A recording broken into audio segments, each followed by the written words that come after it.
Explanation कर रहे हैं तो आपको सबसे बड़ी चीज जो होती है that is called a vocabulary. आप कितनी अच्छी वोकैबुलरी का इस्तेमाल कर रहे हैं। तो वोकैबुलरी आखिर यहाँ पर जनरल नहीं, हमको एडवांस वोकैबुलरी में क्या चाहिए? First of all general words, then phrases, क्या चाहिए होते हैं? फ्रेजेस, इडियम्स, क्या होते हैं? Idioms. After that you have to know the knowledge of proverbs also. क्या होने चाहिए? प्रोवर्ब्स। प्रोवर्ब्स के बाद फ्रेजल वोकैबुलरी जो कि फ्रेजल वर्ब से बनती है, फ्रेजल नाउन से बनती है, फ्रेजल एडजेक्टिव से बनती है। ओके, ये तीन सेगमेंट होते हैं। कौन कौन से? Phrasal verb, phrasal noun and phrasal adjective. Right? ये फ्रेजल वर्ब क्या होती है? लाइक आई एम सेइंग गुरु ब्रह्मा गुरु विष्णु गुरुदेवो महेश्वराय गुरु साक्षात परब्रह्म तस्मै श्री गुरुवे नमः। नमस्कार दोस्तों, इस चैनल के माध्यम से जो कि श्री पंडित दीनदयाल उपाध्याय जी महाविद्यालय शासकीय कला एवं वाणिज्य सागर, जिसमें हमारे पसंदीदा विधायक श्री शैलेंद्र जैन जी के द्वारा विधायक प्रज्ञा पीठ के नाम से एक कार्यक्रम प्रसारित किया जा रहा है, जिसमें प्रतियोगी परीक्षाओं के लिए निःशुल्क कोचिंग क्लासेस विधायक प्रज्ञा पीठ के नाम से जारी हैं। इसमें हमारा महाविद्यालय परिसर के सभी प्राध्यापक जी, सह प्राध्यापक जी एवं अतिथि विद्वान एवं पूरा महाविद्यालय परिवार संयुक्त रूप से सहायता करते हुए ये क्लासेस शासकीय कला एवं वाणिज्य महाविद्यालय सागर में चल रही हैं।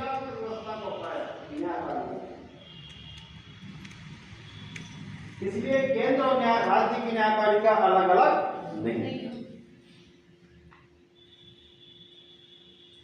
तो यह आपको हमने एक संघात्मक व्यवस्था का थोड़ा सा एक स्ट्रक्चर बता दिया कि संघात्मक व्यवस्था में चूंकि हमारे यहाँ संघात्मक व्यवस्था, इसलिए संघ का पार्ट अलग पढ़ना और राज्य का पार्ट अलग पढ़ना। जब हम संघ की बात करेंगे तो राष्ट्रपति, प्रधानमंत्री, मंत्रिमंडल, लोकसभा और राज्यसभा की बात करेंगे, और जब हम राज्य की बात करेंगे तो राज्यपाल, मुख्यमंत्री, उसका मंत्रिमंडल, विधानसभा, विधान परिषद की बात करेंगे।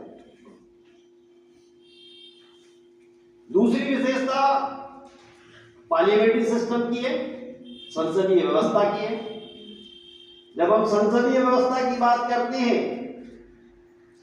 तो हमारे यहाँ संसदीय व्यवस्था हमने इंग्लैंड से अडॉप्ट की है, इंग्लैंड से ली है। और इंग्लैंड में चूंकि राजा है, जब मैंने आपका पाठ्यक्रम देखा तो उसमें संघ की कार्यपालिका और राष्ट्रपति लिखा हुआ है। तो इस विषय में राष्ट्रपति के बारे में आप थोड़ा बहुत तो आपने सुनी होगा, जानते होंगे। जिन्हें इस विषय को पढ़ा होगा उनको थोड़ा गहराई से भी पता होगा कि राष्ट्रपति किस तरह से कार्य करते हैं, भारत की क्या व्यवस्थाएं हैं। मैं अपने इस पूरे सत्र के दौरान राष्ट्रपति के कुछ महत्वपूर्ण बिंदुओं पर आपसे चर्चा करूंगा, और अगर आपको इस बारे में पता भी है तब भी आप बता सकते हैं कि सर इसमें ऐसा है। अगर उसमें कहीं कोई मुझे लगेगा कि सुधार की आवश्यकता तो मैं आपको बताऊंगा कि इसमें ऐसा नहीं, ऐसा है। जब हम भारत की संघीय कार्यपालिका की बात करते हैं तो उसमें दो विशेषताएं जो भारतीय संविधान की है, इन पर आपको ध्यान देना पड़ेगा। एक तो भारत का संविधान संघात्मक होते हुए एकात्मक है, फेडरल सिस्टम भी है और यूनिटरी सिस्टम भी है।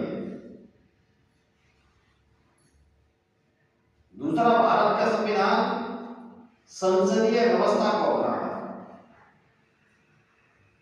हमने जो है पार्लियामेंट्री सिस्टम को अपनाया है। यद्यपि भारत की संविधान सभा के सामने इसको लेकर विकल्प भी थे कि अमेरिका का प्रेसिडेंशियल सिस्टम अपना ले या इंग्लैंड का पार्लियामेंट्री सिस्टम अपना ले। तो संविधान सभा ने जो प्रेफर किया कि हम पार्लियामेंट्री सिस्टम को अपना लेते हैं, क्योंकि पार्लियामेंट्री सिस्टम जो है थोड़ा हमारा एक जाना पहचाना सिस्टम है। 1935 के अधिनियम में हमने इसके बहुत कुछ भागों को लागू भी किया था। जहां आपको लगे कि मेरी बात आपको थोड़ा समझ में नहीं आ रही, वहां पूछ भी सकते हैं, क्योंकि ये विषय जो है इस तरह का है कि बात आपको समझ में आना चाहिए। केवल हमारे व्याख्यान देने से या आपके सुन लेने से पर्याप्त नहीं होगा, वह विषय आपके अंदर तक जाना चाहिए। उस विषय को लेकर अगर आपकी कोई जिज्ञासा है तो वो भी आप बात कर सकते हैं। तो भारत ने जो है पार्लियामेंट्री सिस्टम अपना लिया और दूसरा फेडरल सिस्टम के साथ साथ यूनिटरी सिस्टम अपना लिया। आप यह जानते हैं कि संघात्मक व्यवस्था क्या कहलाती है? कितने लोग जानते हैं?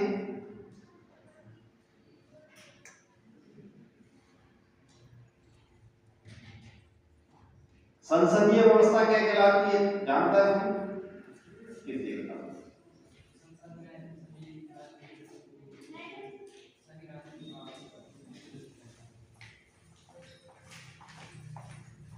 अच्छा,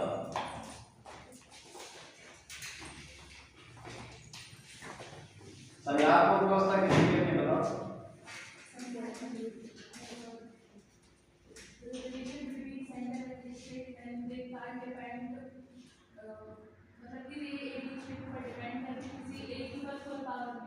जैसे संसद है, इसके पास कोई पावर नहीं है।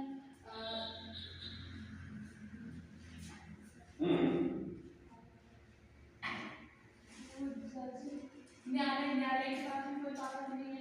न्यायालय के पास संसद को कानून बनाने का अधिकार है।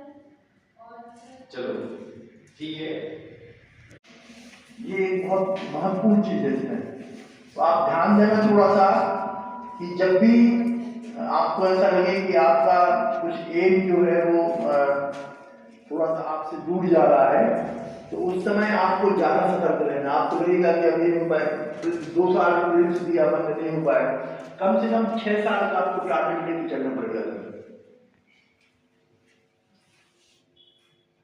आज हमारे बीच में डॉक्टर सर्वेश्वर उपाध्याय जी डॉक्टर सरीर सिंह गौर महाविद्यालय में सहायक प्राध्यापक हैं, उपस्थित हैं। और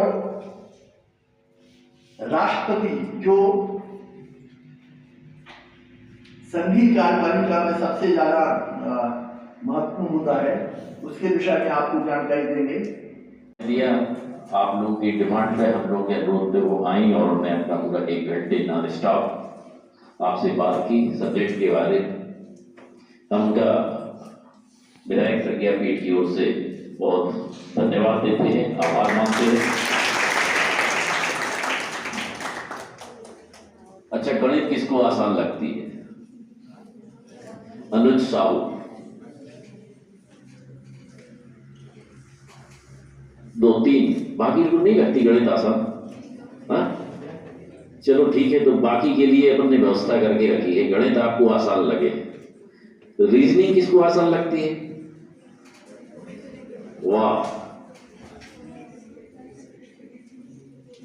बाकी लोगों के भी हाथ ऐसे ही खड़े हो जाएंगे जब सचिन चौरसिया जी गवर्नमेंट जॉब में है और स्टेट बैंक के प्रोबेशनरी ऑफिसर की पोस्ट को भी छोड़ चुके हैं। उनका टारगेट केवल पीएससी यूपीएससी ही है।